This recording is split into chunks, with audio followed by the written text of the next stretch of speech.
Hello friends, स्वागत है आपका लर्निंग टाइम पर। और मैं हूं शिखा, लेकर आई हूं आपके लिए हिंदी के बेहतरीन सवाल।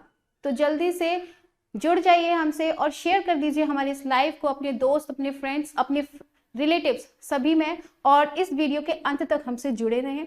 आज का जो टॉपिक है वो है हमारा उपसर्ग और प्रत्यय का। तो हमारे जो जितने भी सारे क्वेश्चंस होंगे यहाँ पर वो सारे उपसर्ग और प्रत्यय से रिलेटेड होंगे, जो आपको बहुत काम आने वाले हैं। ये हर एग्जाम में आते हैं।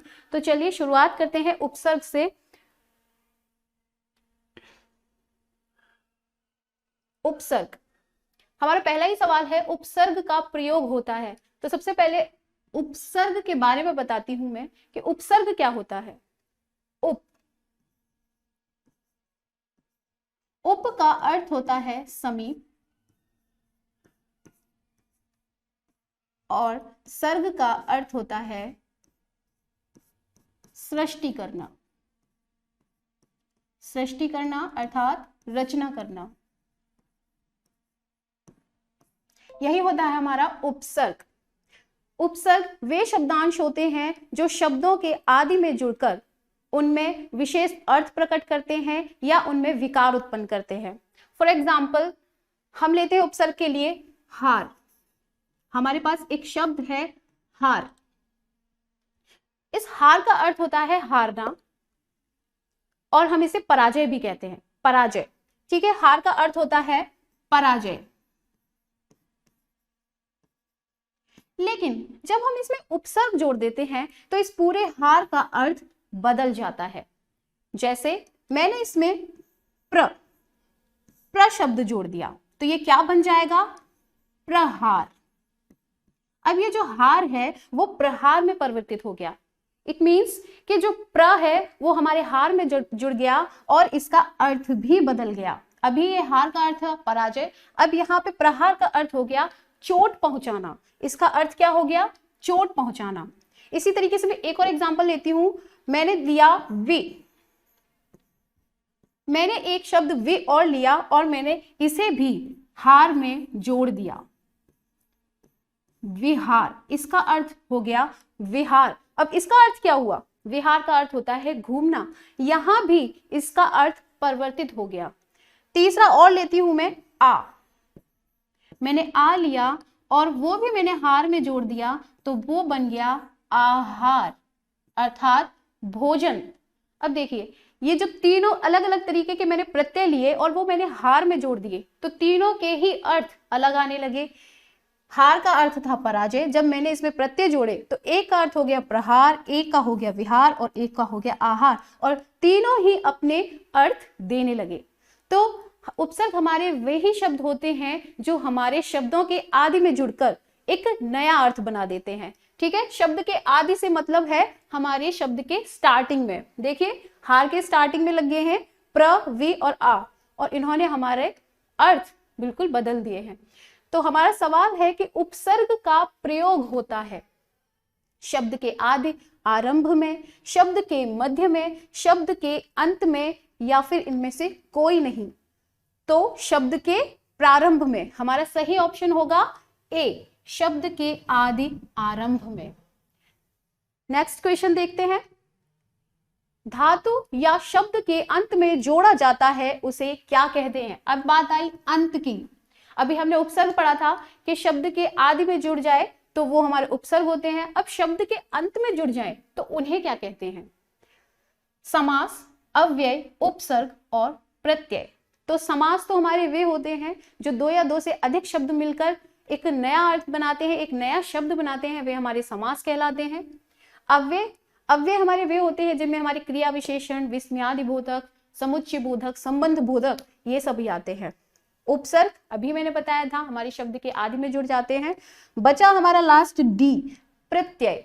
तो यही होता है हमारा जो शब्द के अंत में जुड़ जाता है। एक बार डीपली बताती हूं मैं। प्रत्यय, इसको अगर हम अलग करेंगे तो इसका जो खंडन होगा वो हमारा प्रतिधन आय बन जाएगा। तो प्रति का अर्थ होता है,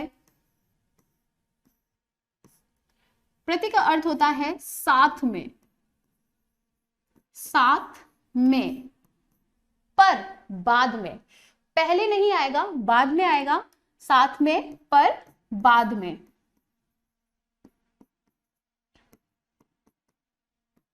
और जो अय का अर्थ होता है उसका अर्थ होता है चलने वाला, साथ में चलने वाला।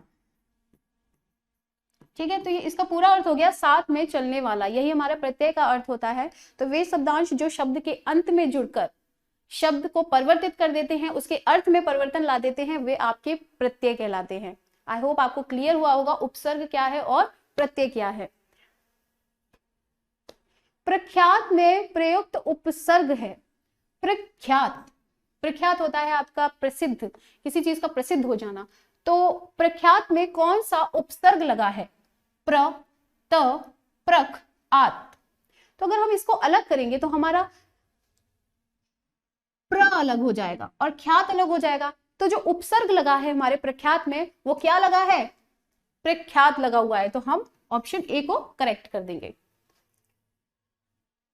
अगला सवाल है प्रत्यत्पन्नमति शब्द में कौन सा उपसर्ग है? प्रत्यत्पन्नमति, जब हम इसको अलग करेंगे, उपसर्ग की बात की जा रही है, जब हम इसको अलग करेंगे तो ये किस तरीके से अलग होगा? प्रति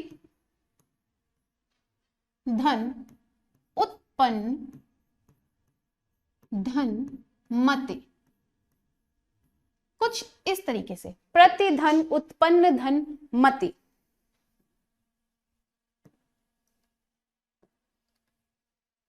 तो यहां पे जो है वो हमारा उपसर्ग भी लगा हुआ है और प्रत्यय भी लगा हुआ है। हमारे शब्द में उपसर्ग भी लगा है और प्रत्यय भी लगा है। तो पूछा क्या गया है हमसे? उपसर्ग पूछा गया है। तो हमारा उपसर्ग कौन सा होगा? प्रति, और प्रति है हमारे ऑप्शन बी पर। तो राइट आंसर होगा हमारा बी, प्रति। कभी कभी हमें ऐसे शब्द मिल जाते हैं जिसमें हमें उपसर्ग और प्रत्यय दोनों ही देखने को मिल जाते हैं। तो हम इसे 3 भागों में डिवाइड कर देते हैं और फिर हम इसे आसानी से पहचान जाते हैं कि हमारा उपसर्ग क्या है और प्रत्यय क्या है। 5वें नंबर का सवाल है, गमन शब्द को विपरीतार्थक बनाने के लिए आप किस उपसर्ग का प्रयोग करेंगे?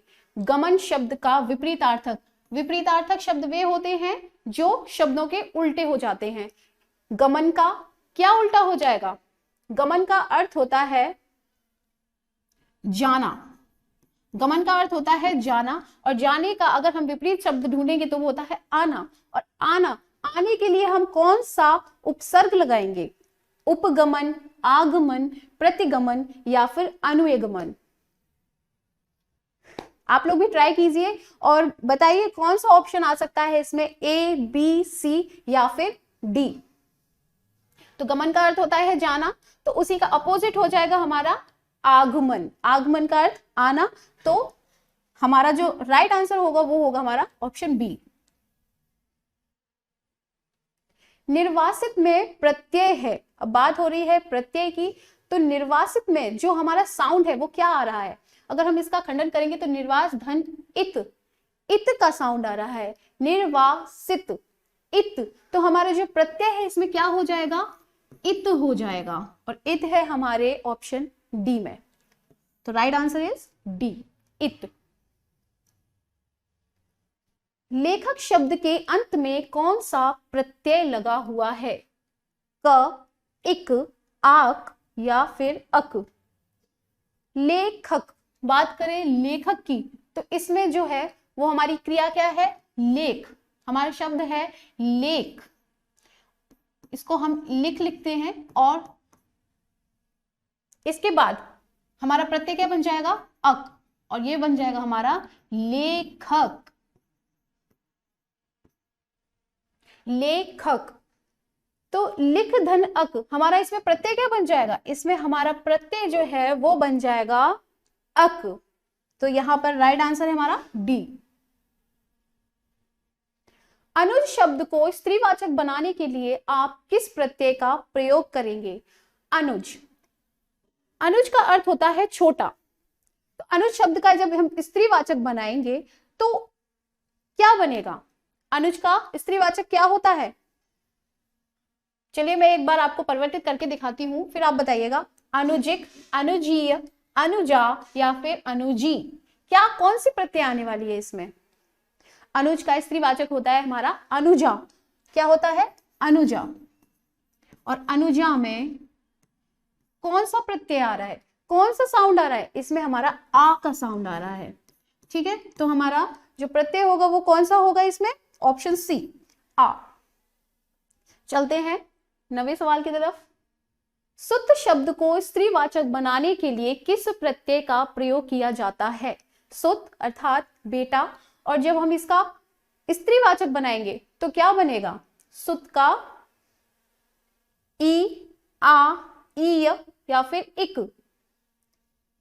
तो इसका सही आंसर जो होगा वो होगा हमारा सुता, सुता। और इसमें हमारा कौन सा साउंड आ रहा है प्रत्यय में? आ का साउंड आ रहा है, बड़े आ का साउंड आ रहा है, तो हमारा जो ऑप्शन होगा वो होगा डी। उपसर्ग और प्रत्यय बहुत ही आसान टॉपिक है जो आप बहुत आराम से अपने एग्जाम में कर सकते हैं। इसमें बस हमें अंत के और प्रारंभ के शब्द समझ में आ जाने चाहिए, उसके बाद हमारे सारे जो उपसर्ग प्रत्यय से रिलेटेड सवाल होते हैं वो हमारे बड़े आसानी से हो जाते हैं। ठीक है, तो स्पृश्य शब्द को विलोमार्थक बनाने के लिए किस उपसर्ग का प्रयोग करेंगे? स्पृश्य शब्द को विलोमार्थक, अगर हम इसका विलोमार्थक बनाए तो क्या बनेगा? निष्प्रश्य, अनुस्पृश्य, अस्पृश्य या फिर कुस्पृश्य। स्पृश्य दिखाई देना, और जब हम इसका विलोम बनाएंगे तो क्या बन जाएगा?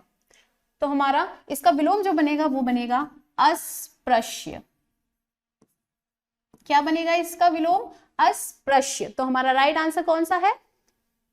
ऑप्शन सी, अस्पृश्य, दिखाई न देना। प्रतिकूल शब्द में कौन सा उपसर्ग प्रयुक्त है? प्रतिकूल उपसर्ग की बात की जा रही है तो शब्द के आदि में ही हमारा उपसर्ग है, तो प्रतिकूल, तो आगे का शब्द जो है वो हमारा ये है, तो इसमें कौन सा हमारा, अगर हम इसका खंडन करें तो क्या बनेगा? प्रतिधन कूल। तो हमारा उपसर्ग इसमें कौन सा हुआ? प्र, परा, परि, प्रति। तो हमारा राइट आंसर होगा ऑप्शन डी, प्रति। कौन सा उपसर्ग आचार शब्द से पूर्व लगने पर उसका अर्थ जुल्म हो जाता है? जुल्म जैसे किसी पर जुल्म करना, किसी पर अत्याचार करना, किसी के साथ दुर्व्यवहार करना, ये आपके जो होते हैं वो जुल्म में आ जाते हैं। तो अगर हम आचार में अगर हम इनमें से कोई भी एक शब्द लगा देंगे तो उसका अर्थ जुल्म हो जाएगा।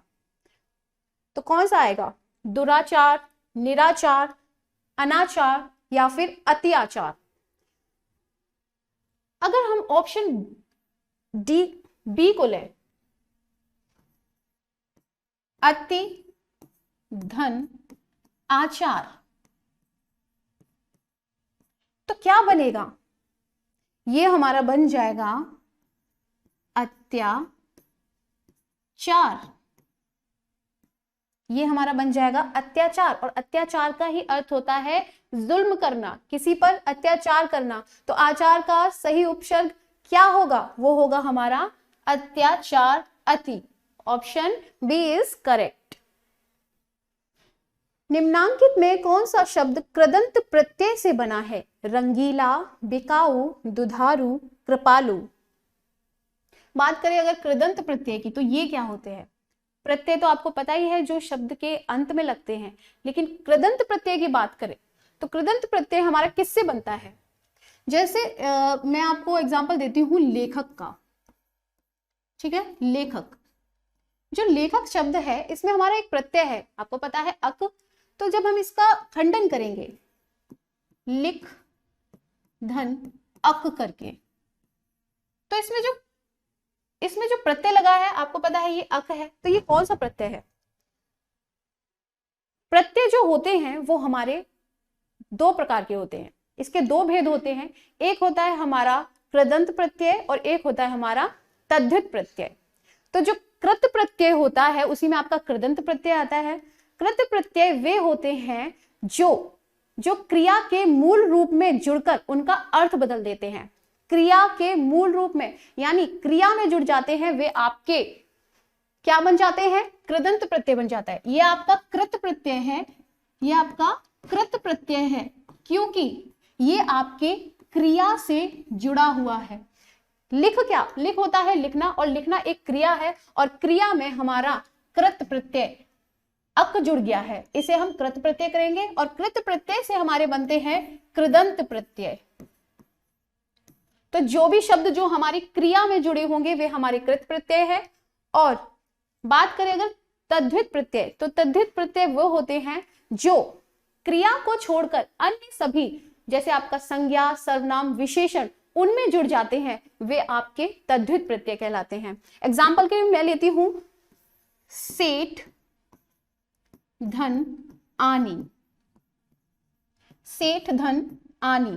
तो जो सेठ है वो यहां पर क्या है, सेठ यहां पर हमारी संज्ञा है, और संज्ञा में हमारी जो प्रत्यय जुड़ी है वो कौन सी है, वो हमारी तद्धित प्रत्यय बन जाती है अगर संज्ञा, सर्वनाम और विशेषण में जुड़ जाए क्रिया को छोड़कर, तो वे आपके तद्धित प्रत्यय कहलाते हैं। ठीक है, तो यही आपके दो टाइप हैं। तो अब आते हैं क्वेश्चन पर। कृदंत प्रत्यय से बना, कृदंत जो क्रिया के मूल रूप यानी धातु में जुड़ जाते हैं, तो यहाँ पे हमें अपनी क्रिया ढूंढनी पड़ेगी, और क्रिया कौन सी हमारी, रंगीला, बिकाऊ, दुधारू, कृपालु। रंग जो है वो यहाँ पर अगर हम इसको अलग करेंगे तो रंग जो है वो हमारा विशेषण है। बिकाऊ में जो बिक है, किसी चीज को बेचना, वो हमारी क्रिया में आती है, तो यही हमारा क्रिया है, बिक धन आऊ। बिक धन आऊ, यही हमारी क्रिया है। तो हमारा राइट आंसर जो होगा वो यही हो जाएगा, क्योंकि यही हमें क्रिया मिल गई। बाकी दूध जो है वो आपका संज्ञा है, कृपा आपकी विशेष्य है।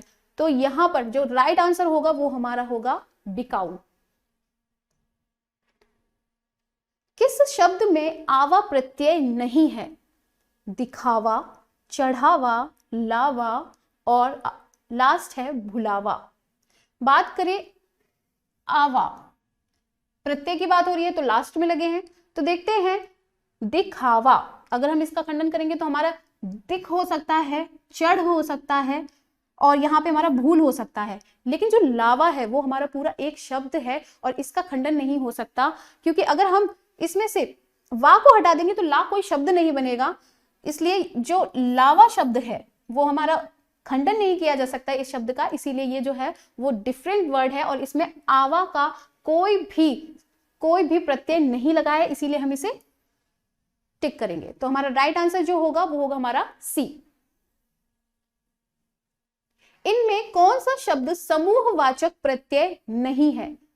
समूहवाचक मतलब एक ग्रुप, एक समूह गण, जहां पे एक से ज्यादा लोग होते हैं उसे हम समूह कहते हैं। तो यहां जो चार ऑप्शन दिए हैं इसमें कौन सा समूहवाचक प्रत्यय नहीं है? लोग, गण, वर्ग या फिर प्रेस। तो लोग भी हमारे समूहवाचक में आते हैं, गण भी हमारे प्रत्यय में आते हैं, और वर्ग जो है वो भी हमारा समूह में आते हैं। लेकिन जो प्रेस है, प्रेस शब्द जो है वो हमारे, प्रेस का अर्थ होता है छपाई, अखबार में जो छपाई होती है प्रेस, तो वो समूहवाचक हमारा जो है इसमें नहीं आएगा। तो हमारा राइट आंसर जो होगा वो होगा डी। व्यवस्था से पूर्व कौन सा उपसर्ग लगाएं कि उसका अर्थ विपरीत हो जाए? विपरीत अर्थात उल्टा हो जाए। तो हमें क्या लगाना है? हमें उपसर्ग लगाना है व्यवस्था में। तो व्यवस्था किसी चीज का अरेंजमेंट करना। तो जब हम इसका उल्टा करेंगे तो क्या बनेगा? अव्यवस्था, अव्यवस्था, अपव्यवस्था या फिर परव्यवस्था। तो जो राइट आंसर होगा वो क्या होगा हमारा? अव्यवस्था। व्यवस्था का उल्टा क्या हो जाता है? अव्यवस्था। तो हमारा जो उपसर्ग होगा उसमें वो अ लग जाएगा। तो राइट आंसर होगा हमारा ए। निम्न में से किस शब्द में प्रत्यय का प्रयोग हुआ है? प्रत्यय की बात करें, विकल, अलक, पुलक, धनिक।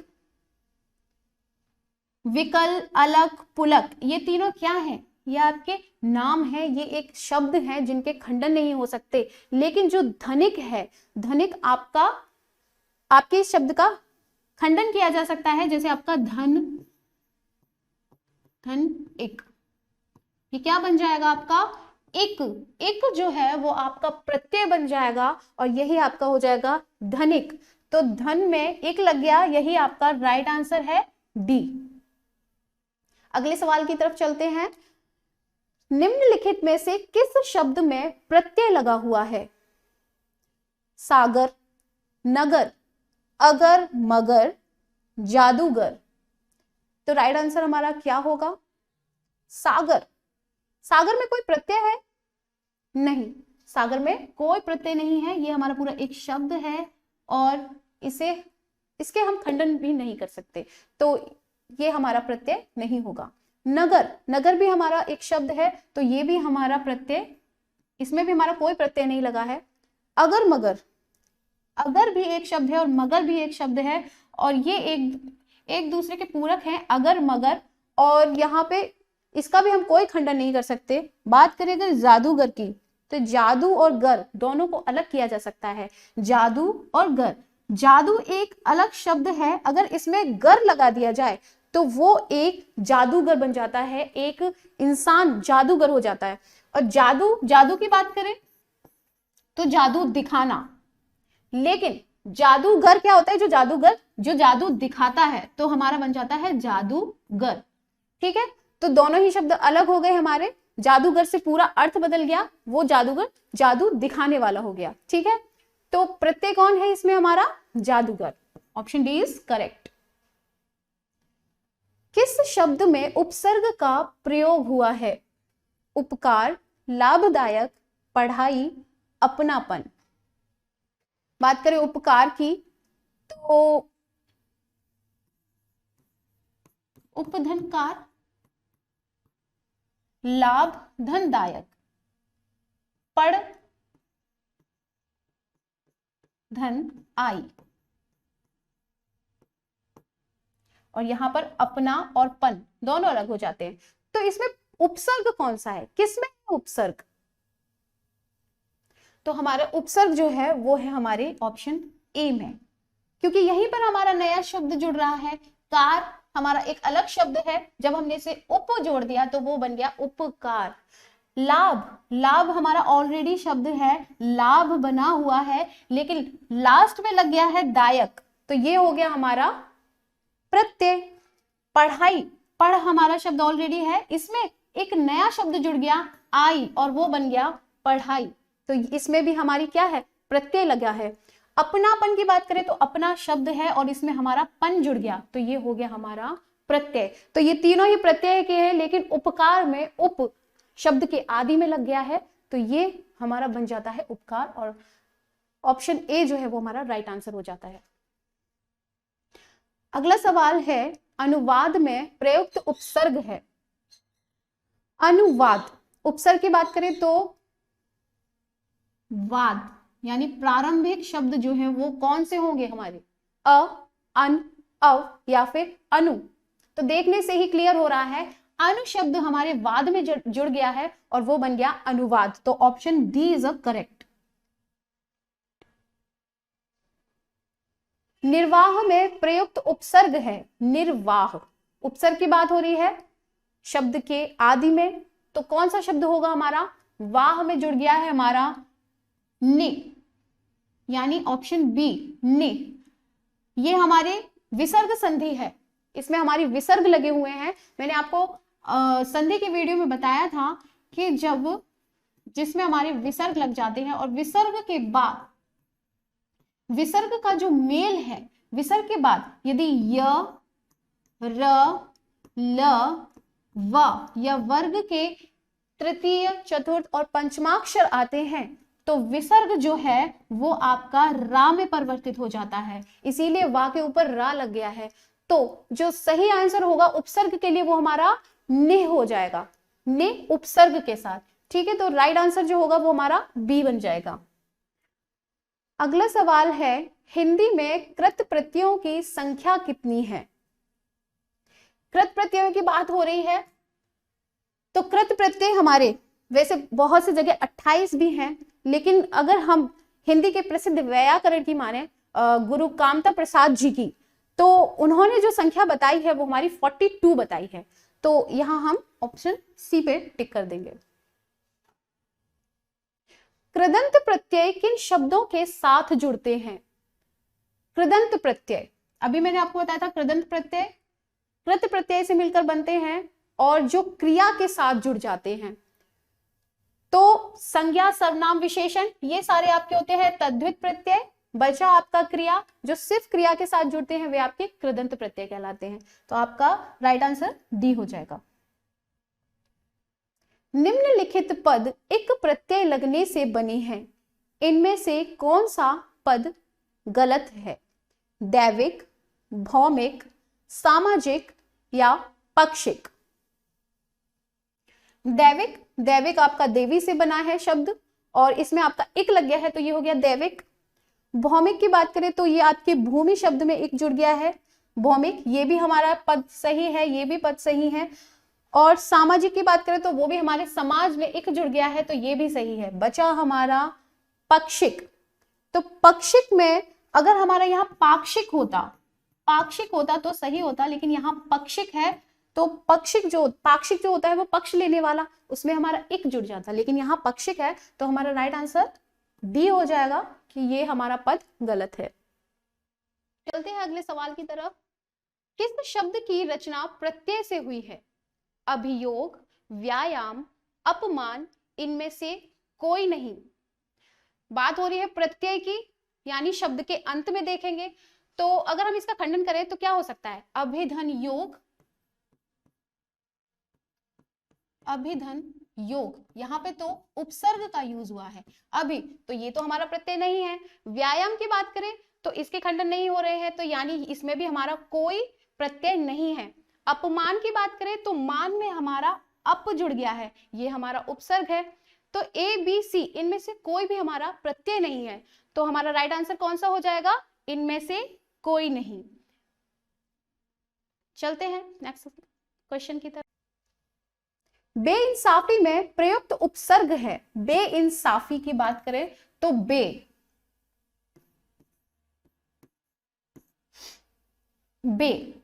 जो है वो इंसाफी में जुड़ गया है, तो हमारा सही आंसर जो होगा वो बे, ए। निम्नलिखित में से उपसर्ग रहित शब्द है। उपसर्ग रहित यानी जिसमें उपसर्ग नहीं है, तो सुयोग, विदेश, अत्यधिक, सुरेश। तो कौन सा आंसर सही होगा हमारा? बात करें अगर सुयोग की बात करें तो इसमें हमारे सुधन योग, इसमें हमारा उपसर्ग कौन सा जुड़ा है? सु जुड़ा है। विदेश की बात करें तो इसमें हमारा वि जुड़ा है और अत्यधिक की बात करें तो इसमें हमारा अति जुड़ा है। और सुरेश की बात करें तो इसके खंडन नहीं किए जा सकते, ये नाम है, और सुरेश का कोई खंडन नहीं किया जा सकता।